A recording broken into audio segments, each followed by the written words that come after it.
Welcome to another free-for-all. This is how to make friends in real life. A lot of people have been coming up and asking me, Luke, did you get a perm? And the answer is no. My hair looks like this naturally. Okay, I am making this free-for-all because in college, it was really easy for me to make friends. I would just walk down the hall and just friends left and right, left and right. I had to even fight off some friends. It's like, sorry, you don't make the cut, and it's very unfortunate. And then when I graduated, I was like, this is going to continue. It turns out that that was actually not the case. It is much harder to make friends outside of college, and no one warned me about this. This free-for-all is coming to you in 3 parts. Part 1 is how it started. So, after college, I graduated and then I moved to Colorado Springs. And my main source of friends in college was the Catholic Student Center. So I figured, okay, this is how I'm going to make friends as an adult. I'll go to the Catholic Young Adult Ministry and it's going to be great. So then I go to the first event and it's a bonfire and I just felt very awkward. I was like, oh my gosh, what is happening? All these people are old. I was like 22 at the time, and these people were in their late 20s or their early 30s. They were geriatric. It was crazy. None of them were students at the same school as me, so that was confusing. And also, a lot of them had strange fascinations that they really just wanted to talk about and did not really pick up on my body language that I did not want to talk about their strange fascination that they're so dearly passionate about. So when I got home from that event, I laid down in bed and I was like, oof, this is going to be harder than I thought.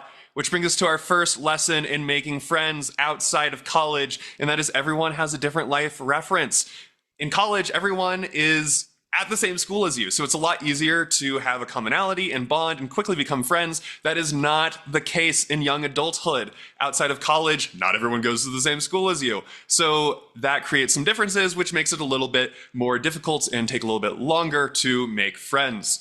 Okay, so I went to that young adult event and I was like, okay, everyone there is old, so I'm going to go to an event where there's going to be younger people. I went to the local college's Catholic Center, which they have a lot of non-traditional students, and I was 22 at the time, so I was like, this is not weird.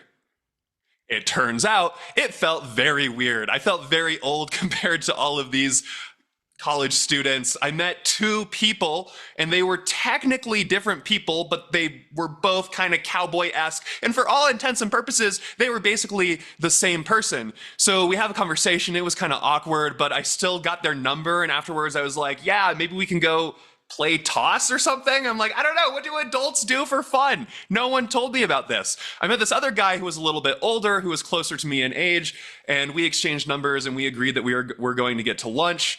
And we got lunch together, and this brings up another weird point about making friends as an adult, is that it's a lot like dating, right? Like this, in a lot of ways, very much felt like a date. Notice that I am the man in this situation, but yeah, there's a lot of commonalities, right? I have to approach someone, I have to ask for their number, we hang out, and then it's like, are we gonna hang out again? Are we gonna hit it off? Very much feels like dating. With him, it was very clear that he already had enough friends, and he did not need any new friends, which brings us to the second point about making friends as an adult, and that is that people are generally less open to new friends, right? In college, pretty much, especially freshman year, very few people come in with friends, so everyone's looking for new friends, and then every year you're kind of doing slightly different things, so you're generally open to making more friends. In real life, these timelines are not aligned, so that makes people generally less open to new friendships. And it was clear that he was really busy, and I really appreciate that he even took the time to get lunch with me. So this is not a knock on him. It was just clear he was very busy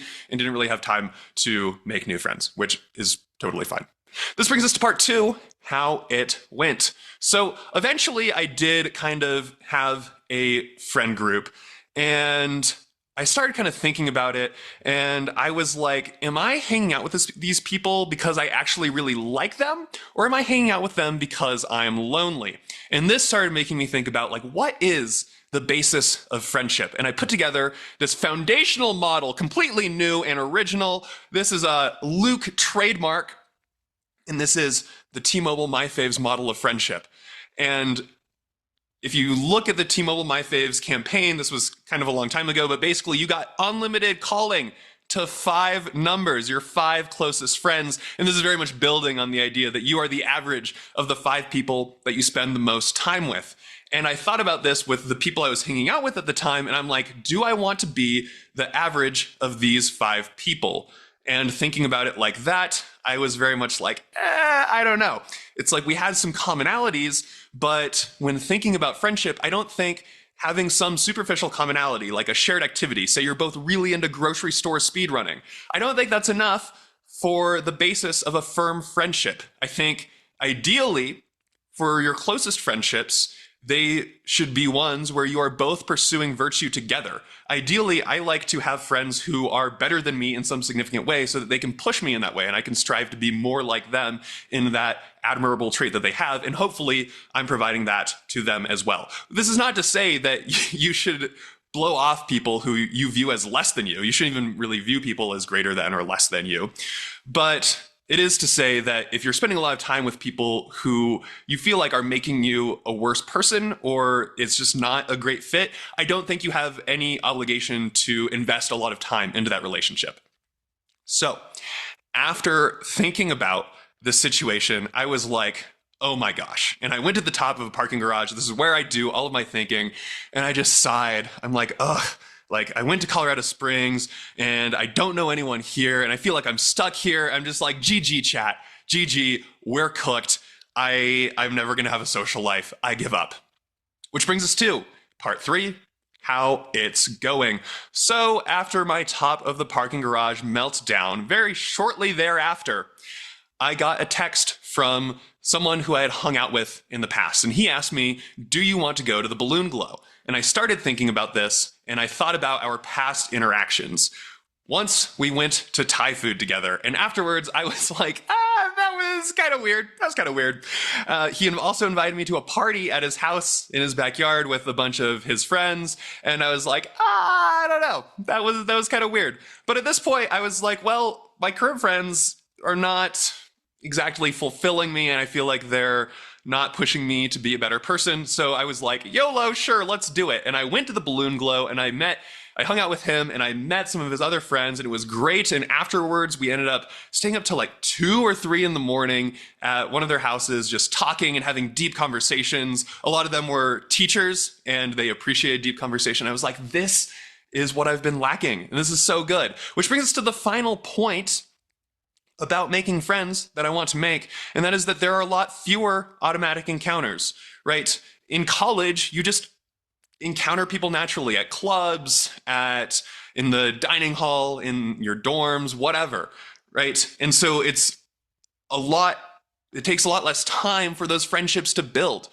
But as an adult, you have to make time for those encounters, right? So for example, with this friend, we had only hung out twice, and that probably was not enough time for the stronger bond of friendship to form, right? So because there are fewer automatic encounters, it generally takes a lot more time to make friends, and that's okay. And I mostly just really want people to know this, because if you come out of college and you're struggling making friends, it takes time. It is not a natural thing, and the dynamics are very different outside of college. So eventually we found a friend group, or I joined their friend group, and it evolved over time, and it's not the same today as it was back then, but in the end, it all worked out. And as an epilogue, I'm going to give you a friend-making tip. Let's say that you are sitting at the base of a tree, and you are reading a book, and this woman comes up to you and she drops her sunglasses and says, "Oh, I'm so clumsy. I dropped my sunglasses. What are you reading, by the way?" Just tell her, "I concern myself with statecraft, kid. You wouldn't get it." It works every time. And that, my friends, is our free-for-all. Make sure to like, comment, and subscribe if you liked this video. Share it with a friend. Click that bell. Do all of the things. And thank you for watching.